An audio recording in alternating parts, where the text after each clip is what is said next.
Hello and welcome to the Lend Hoping Nothing podcast. I'm Michael Humphreys. Happy to be talking to you today.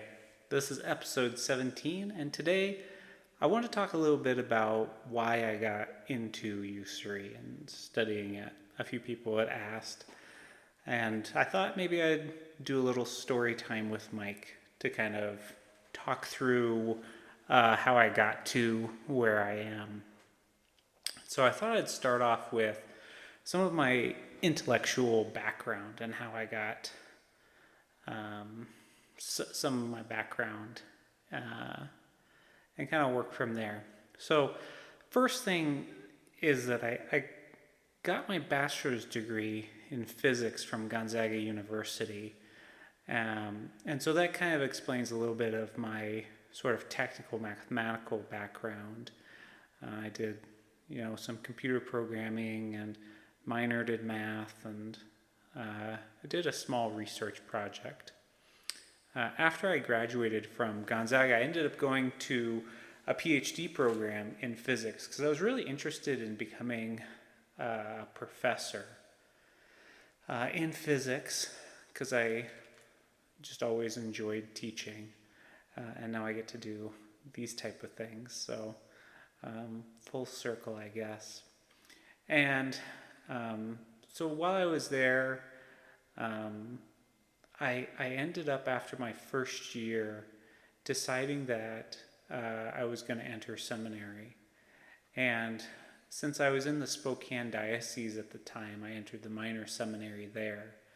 And that was a really good time for not only a spiritual formation, but also some philosophical formation, because it was a minor seminary. And so I was doing 2 years of philosophy since I already had my bachelor's degree. And so they accepted me into the diocesan seminary, even though I kind of more or less tried to make it clear that this was like discernment for me, because I was much more interested in religious life because I wanted to live in community. And the diocesan priesthood, everywhere I've seen it, tends to be men or priests living by themselves. I just wasn't interested in that.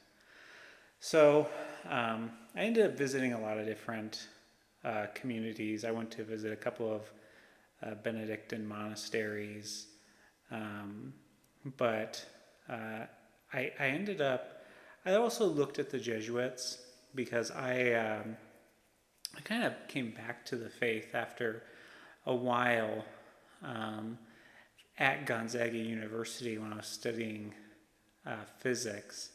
And so I ended up taking the confirmation name of Ignatius in honor of St. Ignatius of Loyola.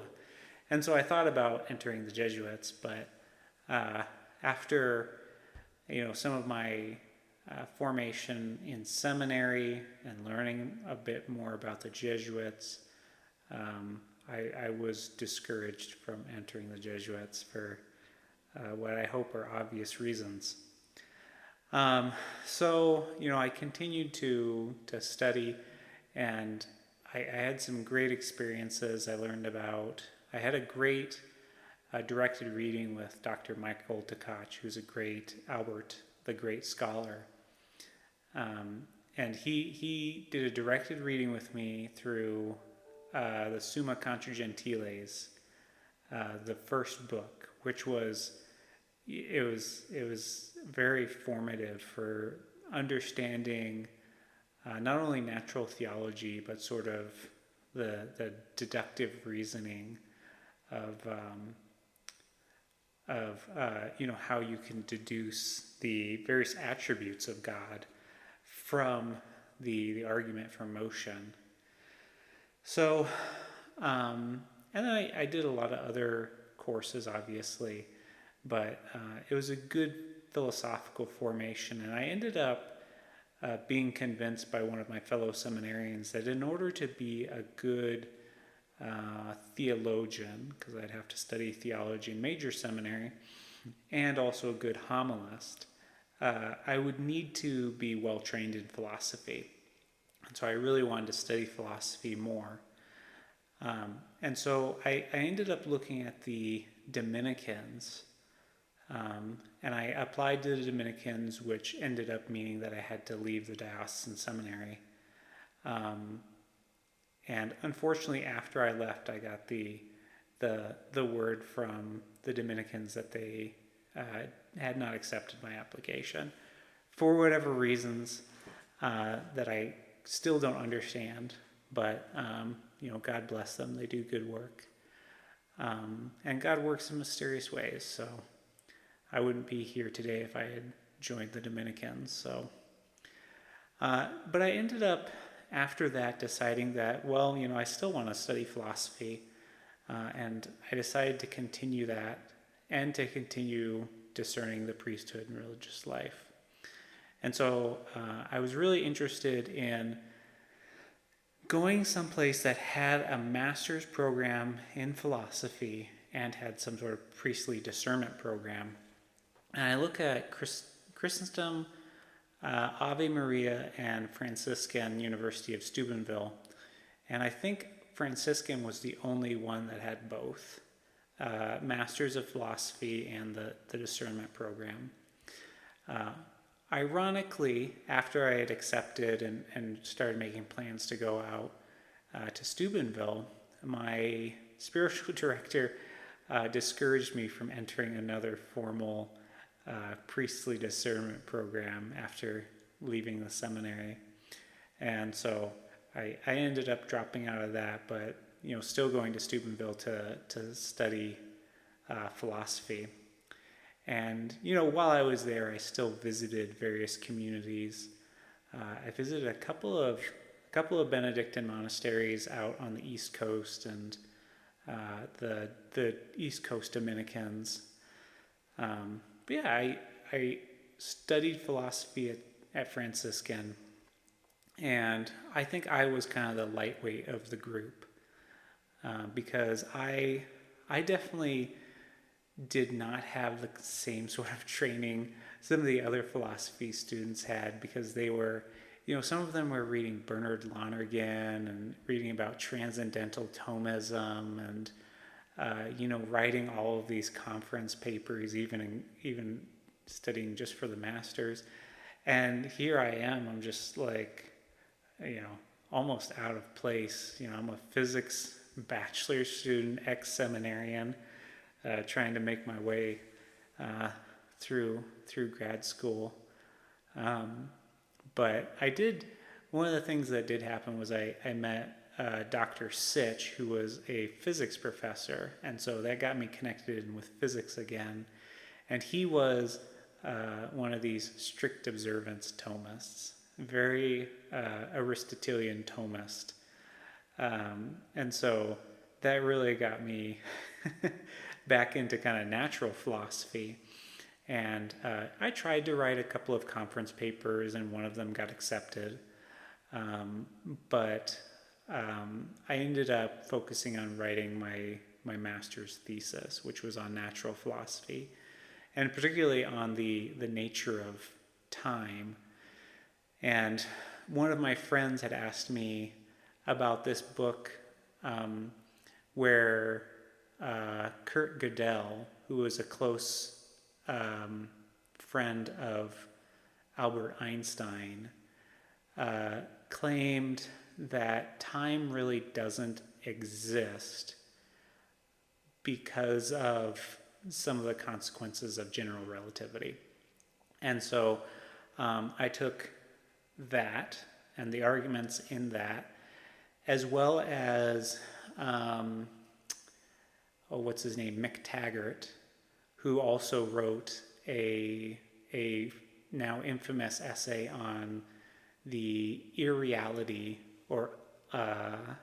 the irreality of time, and having A and B series times and so forth. So I took those two,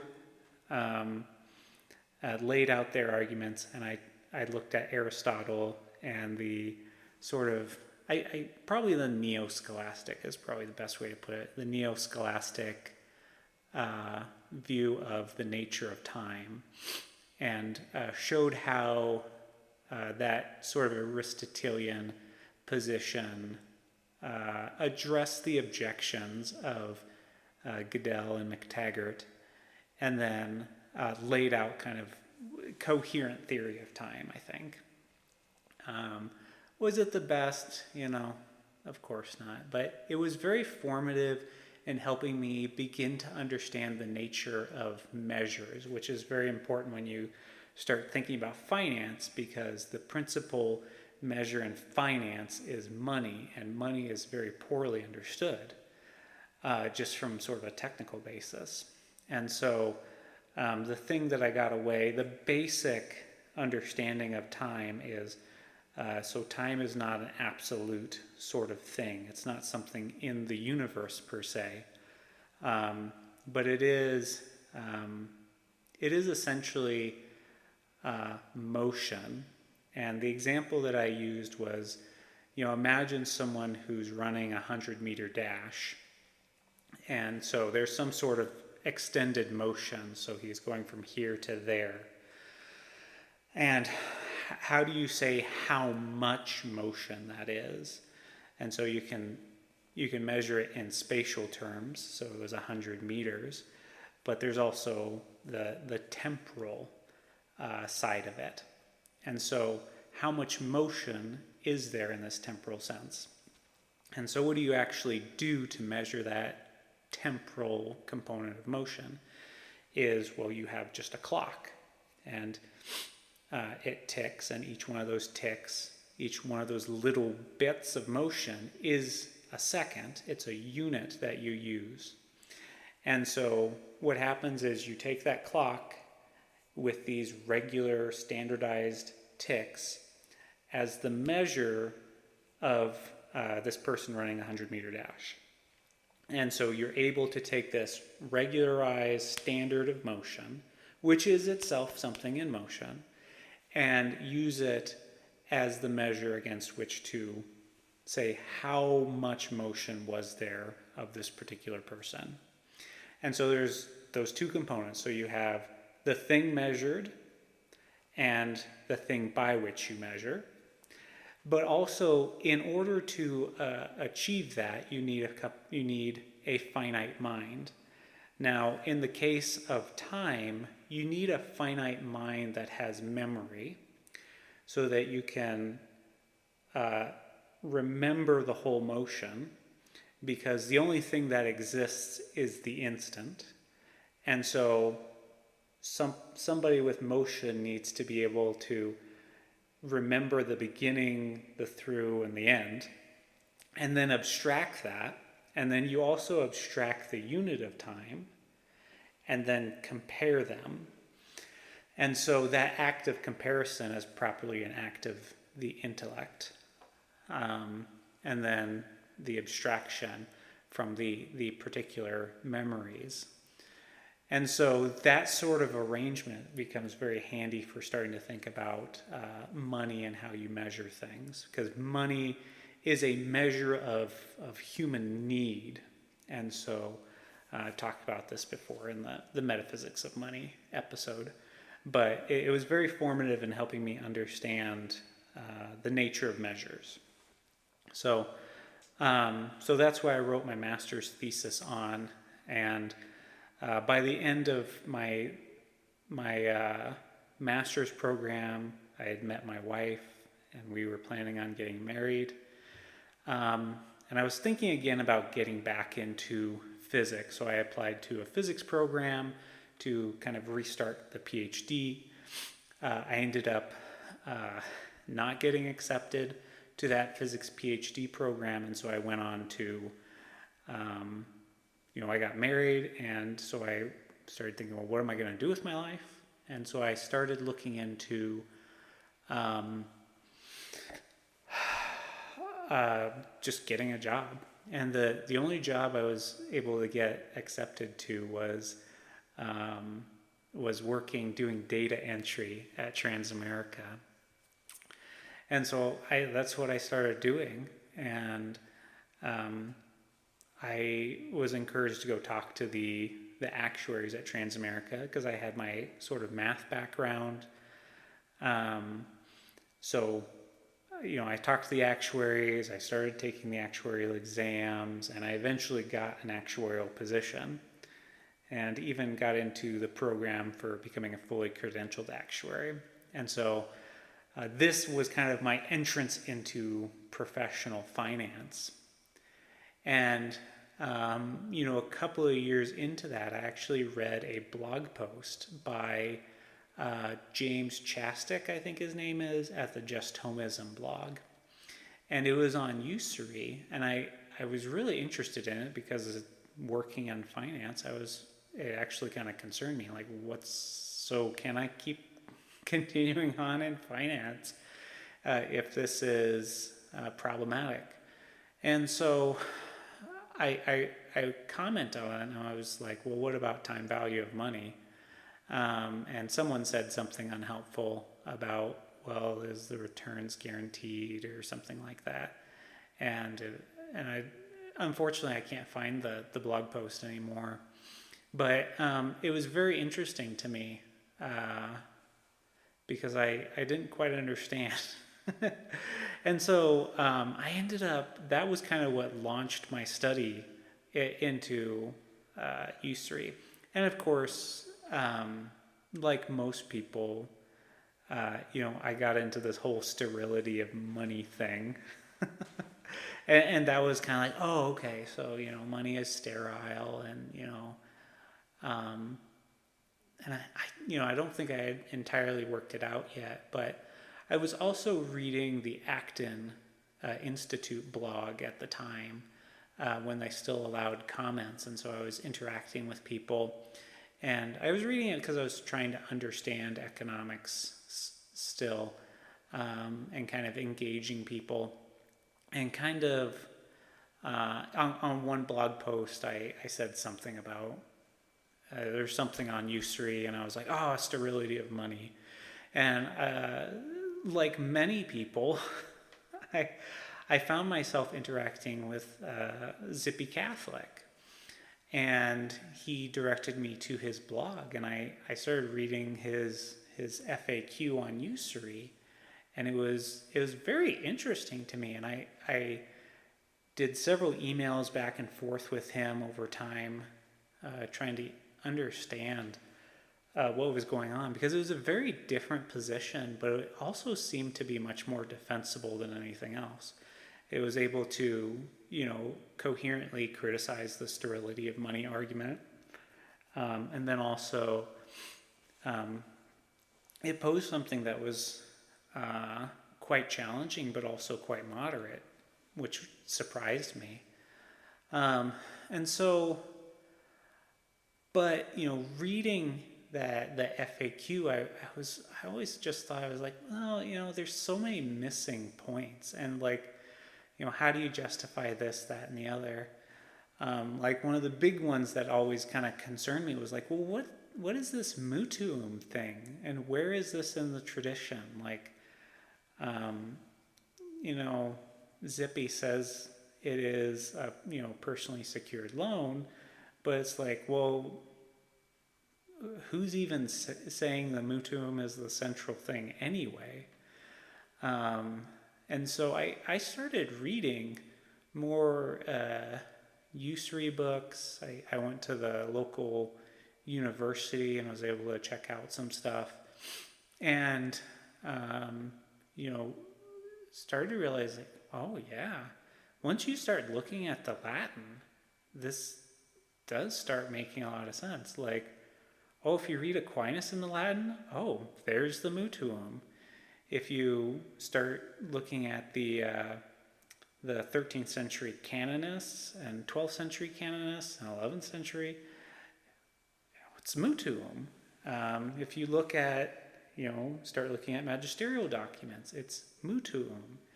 If you look at some of the manuals of moral theology, it's mutuum. It's everywhere.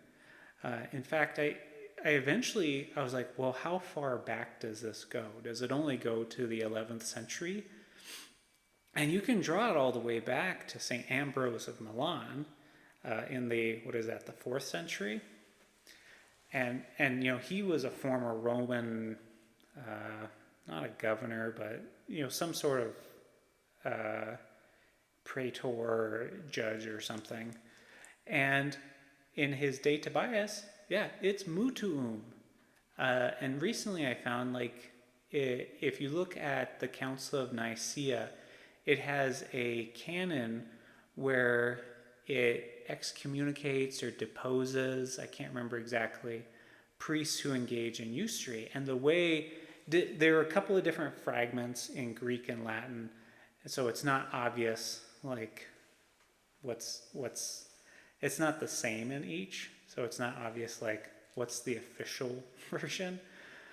But in one of them at least, it does explicitly identify usury with the mutuum again. And I think a couple of them make reference to the 100th, or paying the 100th, which I think is an explicit reference to the legal rate of usury in Roman law at the time. So there's strong indication that the usury goes to the mutuum even as far back as Nicaea, magisterially. It's a disciplinary canon, but it's still quite notable. And it makes sense, the church grew up in the Roman Empire, and usury was already defined in Roman law as from the mutuum. And it was it seems like it was just something that was recognized that, this is what the scriptures condemn. And St. Ambrose, I think, makes that explicit in his De Tobias. So that's kind of where I got started with that. But what really launched me into, thinking I need to let people know about this, was I was driving home one day and I was listening to Jimmy Akins, and he was answering some questions, as apologists do. And one of them was on usury. And I listened to him, and he got it just completely wrong. He gave sort of the standard, in the Middle Ages, because money was sterile and business was scarce, usury was evil, but with changing economic circumstances, taking interest on loans is not, evil anymore because money's not sterile. And it was just this economic change argument. And I remember thinking about it because it just it's so completely wrong. And his point was just the point that a lot of people make of the doctrine is not contradicted. So the doctrine is still firmly, ensconced, the church hasn't contradicted it. It's just that under modern circumstances, it's more or less irrelevant, except maybe payday loans. And so the interesting thing, the thing that just drove me crazy was someone like Jimmy Akins, who is very well read, who is a well-known apologist, just gets the teaching completely wrong, was just shocking to me. And it was okay, someone needs to fix this problem. And, here I am. Zippy was doing his things occasionally. I continued talking with him about it.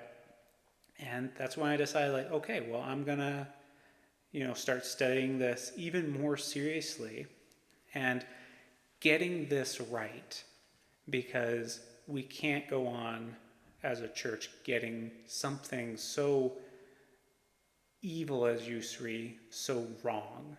And so, I started reading the scholastic analysis of usury, and just picking up all sorts of books, everything that I could get a hold of on usury to kind of develop this coherent theory, and discussing with people online, because there were various objections people had that I had not worked out.